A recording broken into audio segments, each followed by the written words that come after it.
And this is going to be about the external environment of the enterprise. The introduction is that an external environment is composed of outside factors or influences. Now, what is the micro environment all about? Now, if you look into the diagram for a while, every business requires raw material in terms of processing and making it.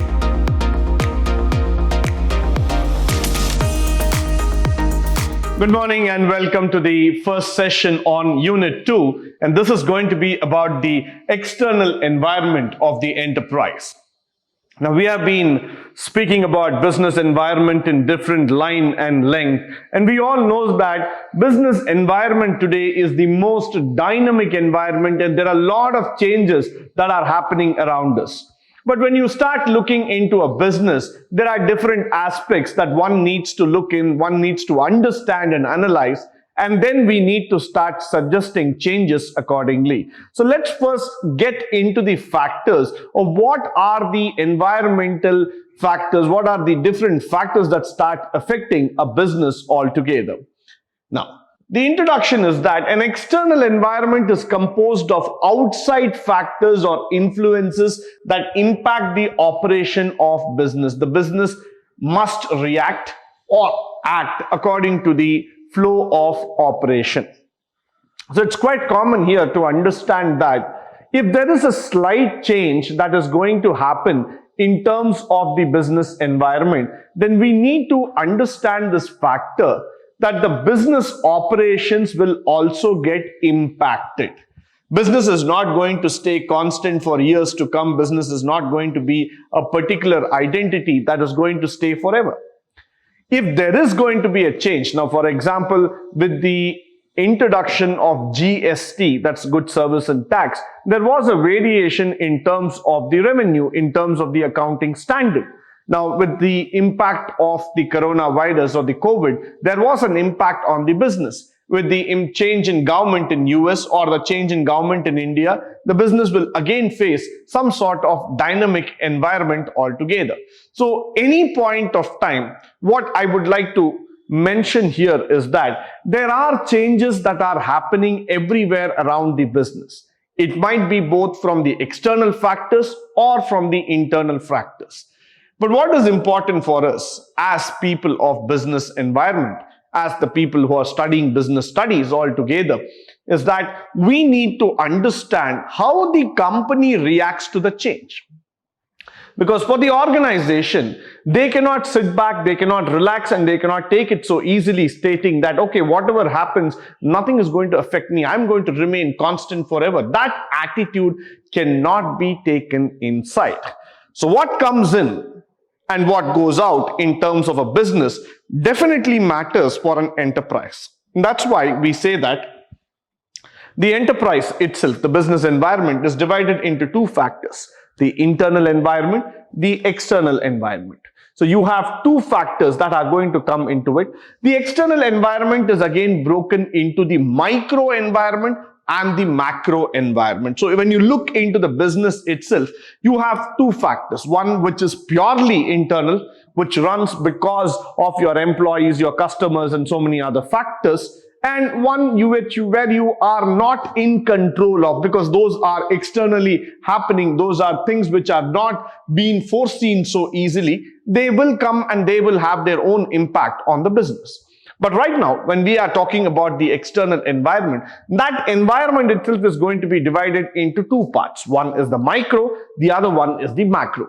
In this session, we are going to spend time in terms of understanding and analyzing the micro environment to the maximum level possible. Let's go further and try to understand the micro environment. Now, what is the micro environment all about? Now, if you look into the diagram for a while, you will be able to see and understand that this is a combination of your competitors, your public, your customers, marketing intermediaries, companies, supplies, and all those factors. In fact, I would also like to mention about the financial part here. So your suppliers, your customers, your marketing intermediaries, your financiers, and your public perceptions always matter in your micro environment. These are people who are exclusive only to your environment. These are people who are concerned with your business at an immediate level. Every company will have its own set of customers, will have its own base of customers, will have its own suppliers, people who are financing it, people who are running the operations, but all those factors cannot be generalized. Why? Because when you look into organizations today, each one of them have their own presence, have their own meaning and value in terms of running the business. So all these factors are purely internal in terms of, let me say that these are exclusive altogether. When I use the word internal, I'm not trying to say that these are purely to the company. These are something which are exclusive to the company. These are something which is affecting the company at the direct level as far as possible. Now, moving forward, let's first try to understand suppliers.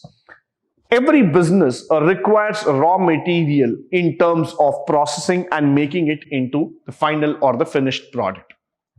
Now, sir, I'm running a services company or I'm running an e-commerce company. Where do I come into this environment? The answer is that probably you are not directly involved in terms of taking up a raw material, but then you are also a part of this industry where you get the external support in terms of services that are being provided by the logistics company and the other factors. Now, coming back, when we are talking about a typical manufacturing company, a brick and mortar company altogether, the first thing that sits on your mind is a supplier.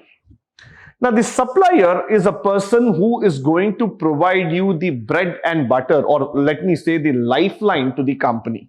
You will not be able to go to the market and sell the product unless and until you get the supply of raw materials exactly on time.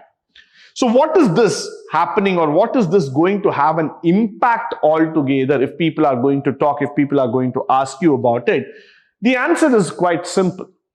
You would see that if the smooth and an efficient working of this business firm requires that there is a continuous supply of input such as raw material, somewhere if there is a friction, if there is a barricade, if there is a blockage of supply coming towards your company, automatically what happens is that the entire operations comes down. The operation comes to a standstill position. Now, what is the problem here, or the challenge is that you will not be able to go further and explain your customers why I am not able to manufacture a product. You will be only able to give reasons and excuses which your customer does not want to listen. So if I am a car manufacturing company and I am not able to produce a model of a car for the next 5 months or 6 months in the market, my customers are simply going to leave me and go in search of a better model. They are not here to listen to my reasons. They are not here to listen to my woes in terms of what has happened because of the affected in supply chain. So supply chain on the factors that are related to that of a suppliers are very, very important here. Why? Because if these factors are not taken care of by the company, they are not being looked after properly, automatically the entire link breaks down. That is why we also say that if the supply of raw materials is uncertain, then the firm has to keep a large stock of raw materials to continue the transformation uninterrupted. Now, for example, if I am into a space technology manufacturing company or in some high-end company altogether, where the resource that is needed for manufacturing my product is of very rare nature, something like a titanium, plutonium, or a uranium kind of thing, that means automatically what happens here is that I will not be able to get those materials on time. And if I am not able to get those materials on time, I will not be able to complete my project, and automatically I will not be able to go back and link myself to the customer.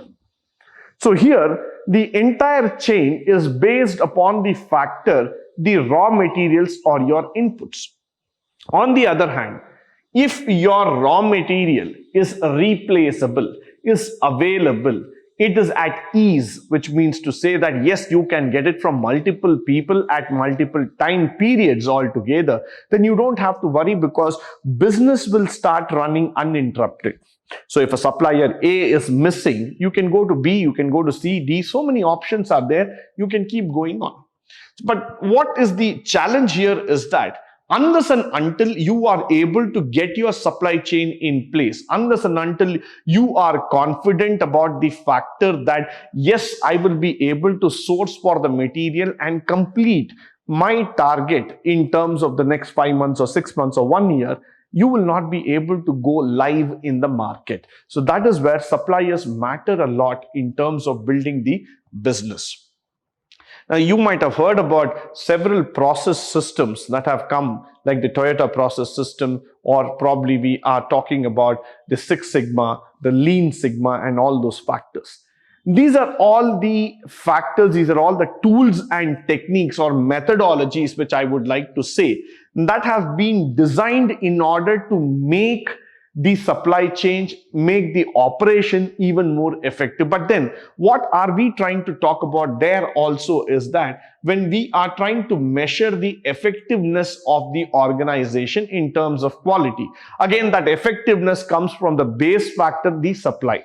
Unless and until the supply is good, it is stable, it is consistent, then only we will be able to run a business 100% success. Now, the other thing which I would say that the cost of production will rise if you are not able to get your production, your materials on time. Somewhere down the lane, you need to understand that there are companies which are entirely dependent on the raw materials. They are entirely dependent on the components that make the particular product. Now, let's say, for example, TVS Motors. TVS is definitely dependent upon the flat iron structures. It is definitely dependent upon the automobile components, to a great extent rubber. There are so many other components that are being needed to manufacture a two-wheeler. Now, for the TVS, for a moment, let's try to understand that if TVS was not able to source the tires on time, or the components on time, the gearbox on time, and so many other factors that they were not able to get on time, then automatically what happens is that the delay in production will also raise the cost and will also raise a doubt on the efficiency of the company. So the most important factor that we are talking about in terms of the suppliers is that as long as the supply is intact, it is working according to the focused target altogether, you will be able to run the business without any challenges. Moving forward, the next person whom we are really concerned about and for whom we are running the business is the customers. Without customers, there is absolutely no business, because these are the people who are going to buy your products, and they need to be happy, they need to be satisfied, they need to be contented with every single aspect of your product. Why? In a very simple answer to this is that ultimately you are there because of them. So if you are not able to satisfy your customer, if you're not able to understand the requirements of your customer, and you just go on in terms of producing whatever that comes to the top of your mind, and you just want to go ahead and market yourself, probably you will not be able to win the market. Why? Because the sales of a product or service is critical for a firm's survival growth. That is mandatory. If you look into here, it is necessary to keep the customer satisfied to the maximum extent as far as possible. Let us say about Nestle, Maggi, or when we talk about Cadbury's chocolate, these are quite common examples that we always talk about from a marketing or from a management standpoint. When you pick up a dairy milk and when you start eating, of course, there is a flow of happiness on your face. That flow of happiness is available because of the product and of the trust that has been created in your mind. Suddenly, when you open up a dairy milk chocolate and the chocolate starts tasting bitter, or the chocolate is not up to the mark, automatically what happens for the customer is that the trust, the image, the brand value gets shattered. Now, this is where you are trying to go against the customer. Customer has got an amount of perception about you, an amount of brand image and equity in your mind, so he will not be able to give up on that. But if you give up on the customer, saying that you have taken him for granted, saying that you know the product very well, so I can just pack anything into a nice wrapper and send it across, then you are completely mistaken. Now let's even take the example of ITC Bingo, which came up with different kinds of flavors on their chips and other factor that we are talking about. Now, when they come up with an ideology, their intention is that it is not about the colorful packing or the crazy advertisements that we see across the channels. It is all about the customer's ideology that the product content, that is the quality of the chips, the quality of that factor, that eatable item is highly good. They buy it because that is going to add some flavor to them. So similarly, every customer has got an expectation which has to be matched by the company. If that expectation is not matched, if the expectation is not being completed by the company, then automatically we can assume there that the company has failed miserably. Now, a firm has got different categories of customer. Now, this is where I would like to bring in the example of Maruti Udyog, as I have told you on my slides also. Plus, I would like to give a very, very small hint about the Indian car industry altogether. Now, when Maruti started producing cars in India, starting with the Maruti 800, the flagship brand that you can ever talk about, people were simply taken back by surprise because this was the car that any family wanted. A small family in India for 4 or 5 people, this is absolutely the car, best mileage, less maintenance cost, and everybody was simply taken aback by the factor that Maruti 800, probably it is not just 800, the 100 out of 100 in terms of perfection. But then Maruti could not just stay back with that one car. They wanted to go on. They wanted to produce different models. They started coming up with the Gypsy. They started coming up with the Maruti S-Team. Then they started coming up with the models like, the Maruti Suzuki Baleno and so many other car factors. Then they started coming up with their own SUV altogether, the Grand Vitara, which is the old model I'm talking about. All these things, when they started coming up in the market, Maruti understood one simple factor. They believe that every single customer in India is unique. He is different. He does not have the same expectation or belief about the product that is launched in the market. Why? Because when I look at Maruti 800, I might feel that that car is just enough for my family. But there might be a person who might feel that Brezza is better than Maruti 800 or an Alto or a Wagon-R, because for him, what matters a lot is not just the car, it might be so many other factors, a prestige, society status, so many things that are associated with him. Suddenly somebody might feel that S-Cross is better than Baleno.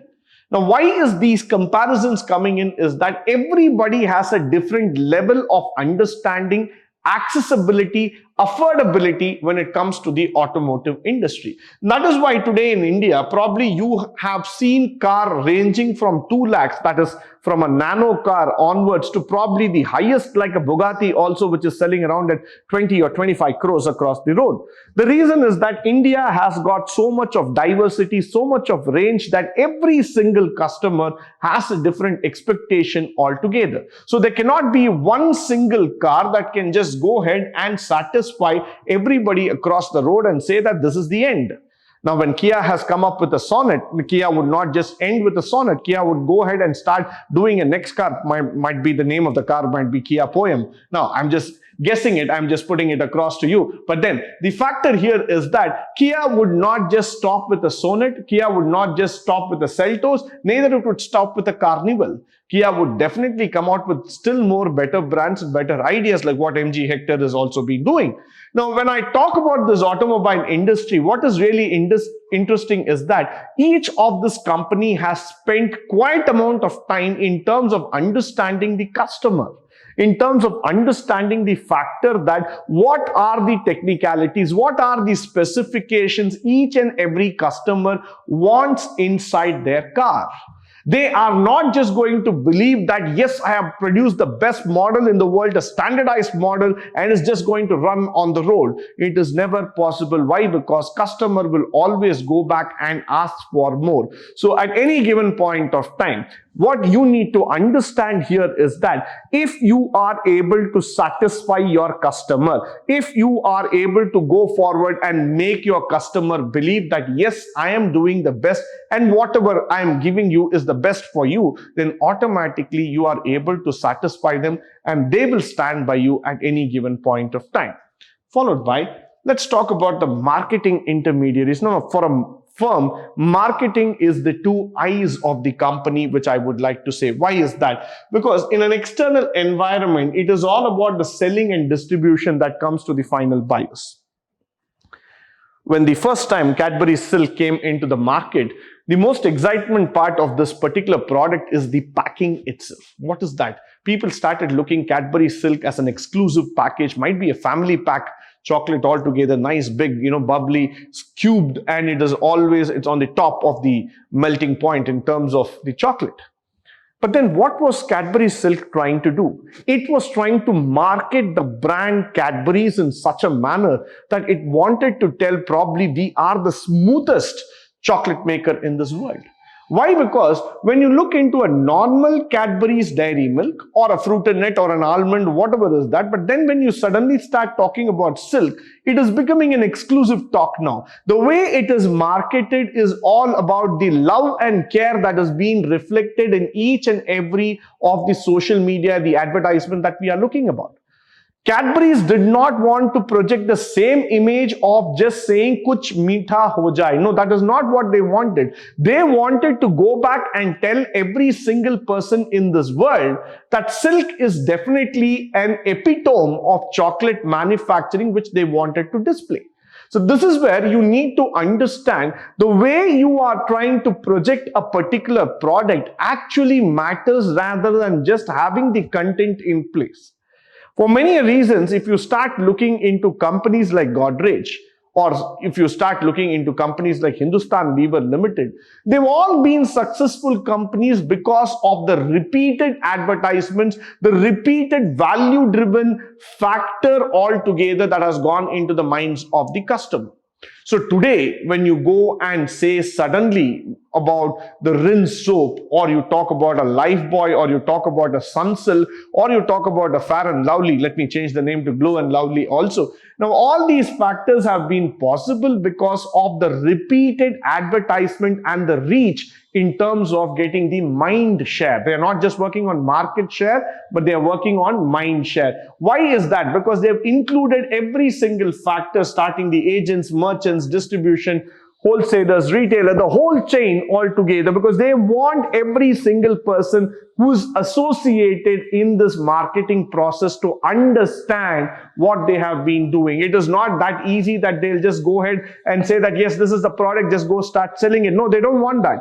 They want every single person to first understand what they are doing. They want the advertisement to reach the nook and corner of the country, nook and corner of this world.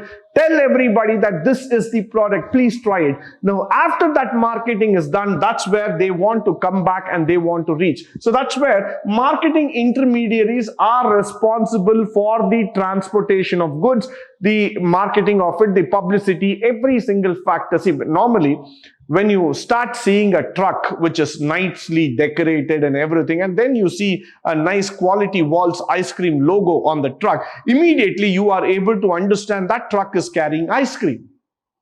Now, why is that? He is a marketing intermediary. He is not manufacturing the ice cream. He is just carrying that ice cream from the factory to the retail shop as far as possible. But what he is carrying is not just the product. He is carrying an expectation.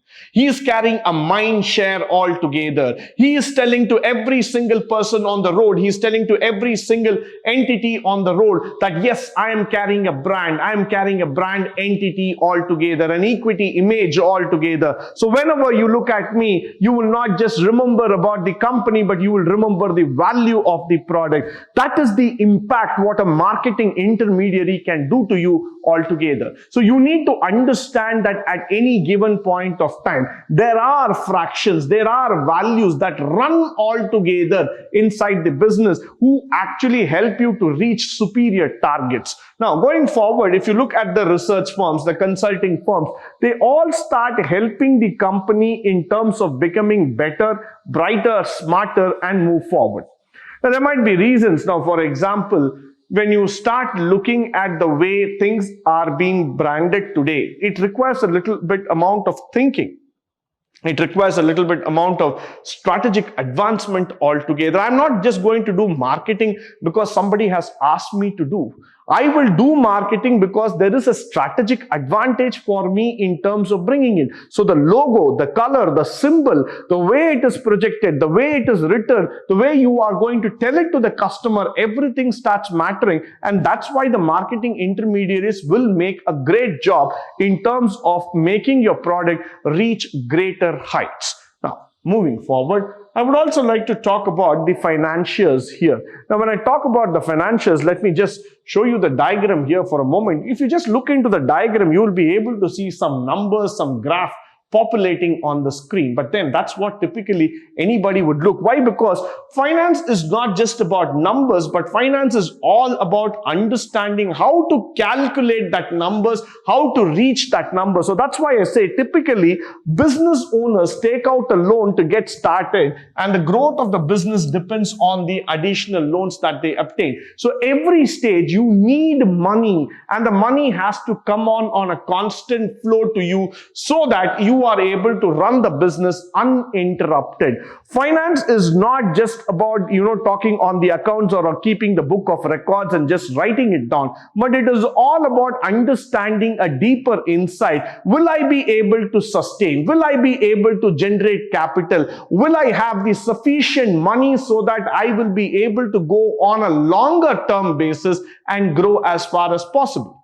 Now, if you talk about brands like Hindustan Lever Limited or a Procter & Gamble, it will not be very difficult for them to go forward and raise a loan because they are known to the world. People know the worth and the brand value altogether. So when they go in for that brand, when people start investing money on that brand, it becomes easier for them to go on an expansion mode. But for smaller brands, this becomes a difficult story. They are not able to get finance so easily because there are questions coming up. There are questions asking in terms of, sir, how will you go further? What is the guarantee of return? So all these factors will definitely matter in terms of your micro environment. Moving forward, we also have the public perception. Now, this is a very, very important thing. Why? Because according to Philip Kotler, one of the leading marketing gurus in the world, he always says that in any group that has an actual or potential interest, impact on company's ability to achieve its objective. All the environment, the media, the people always have a public opinion or an option about you. So there is something that really interests people. Now, for example, let me just take our very own Fair and Lovely, which is now named as Glow and Lovely. What is the interest in the product? People still believe it. Magically, they believe it that yes, you are going to turn 2 times fairer by applying that particular product. You are going to change your skin color altogether. You're going to become definitely a different person by look and by appearance. But then how far it is true, how far it is happening is a matter of debate. Let's not get into it. After the finance, what is really important? Definitely when you start looking into public perceptions as told by the great famous marketing guru known as Philip Kotler, he always says that there is always an interest by the public in terms of your company and the products. So it is always true many times when you start seeing that people have an interest in your product, in your ideology, in your picture altogether. So they go forward, they tell this that yes, sir, I am interested in your product. There is some objective, there is some meaning that is inside your product. Now let us go back to the example of Fair and Lovely, which is now called as Glow and Lovely. The ideology of that product is so quite interesting, so magical, I would say, that people still believe by applying that product, you will be able to go forward and turn 2 times better. Now, how far this is true, how far this is going to happen, we do not know. That's a matter of debate. That's a subject matter altogether. But then let's try to understand the interest that is being created by that cosmetic cream in the minds of people. So everybody believes, somewhere down the lane, everybody believes, irrespective of age, irrespective of gender, irrespective of caste, creed and everything, everybody believes on this factor that Fair and Lovely can transform you. So look at the public perception that has been set across by one product.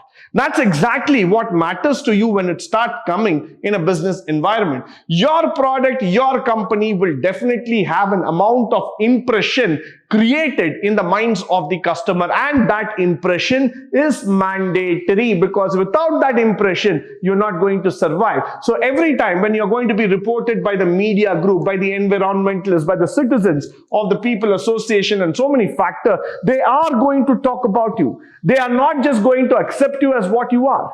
So moment they see your advertisement, they see your blogs, or they see your pop-ups coming across the screen or mobile hotspots or anywhere, they are going to talk about you. Whether they like you, whether they don't like you. Let's talk about Airtel also, for example. Whenever you see the brand, whenever you see their advertisement, it's something different. They want to reach the customer to the maximum level possible. And people have their own perception about Airtel, whether you make it as a live advertisement or you make it as a covered advertisement altogether, but still people have their own perception. Like this, every single product on this earth has got its own perception. Unless and until that perception is understood and being taken to the productive use, you will not be able to get forward at all.